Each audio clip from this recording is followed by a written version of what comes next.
chào các bạn, hôm nay mình sẽ chơi trò chơi nấu ăn cùng các bạn nha. Đây là một trò chơi nấu ăn nè. Chơi à đi nấu ăn.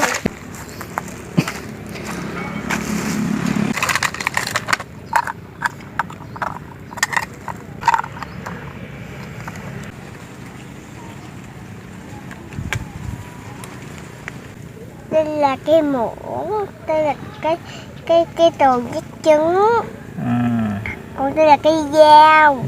Còn đây là cây nĩa, còn đây là bếp ga, còn đây là cánh gà, còn đây là mì, còn đây là trứng, còn đây là kẹo, còn đây là oxy bắp. Rồi, bỏ sôi vô. Rồi. Sau đó là chiên cánh gà. Rồi bỏ đồ ăn vô.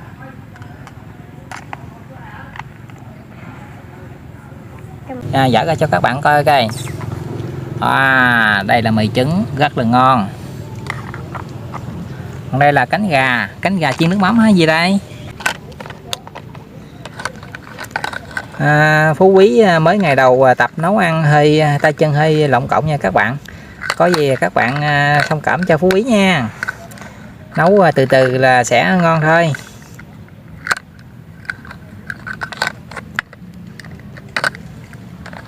Đúng rồi.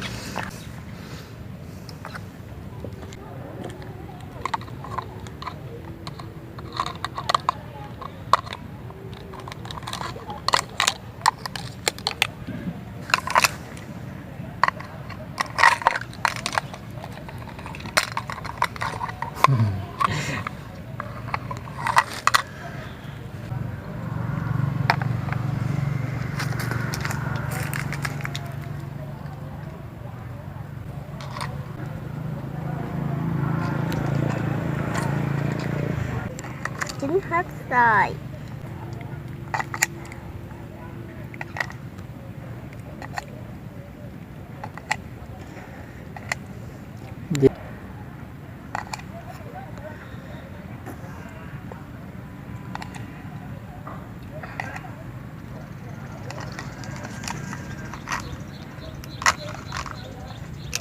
Xong để nấu.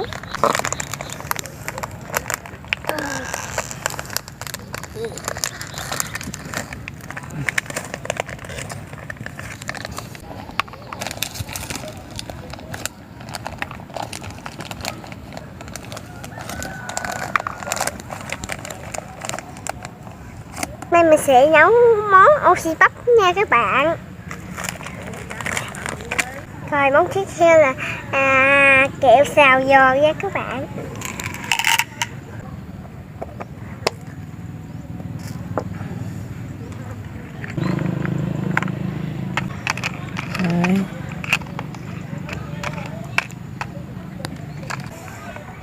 Chưa, nó còn xong.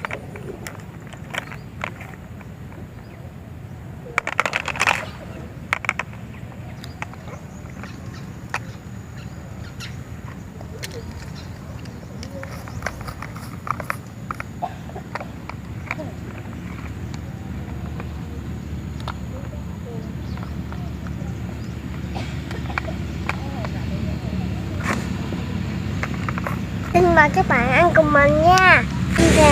Xin chào các bạn, mời các bạn ăn với mình nha. Các bạn ơi.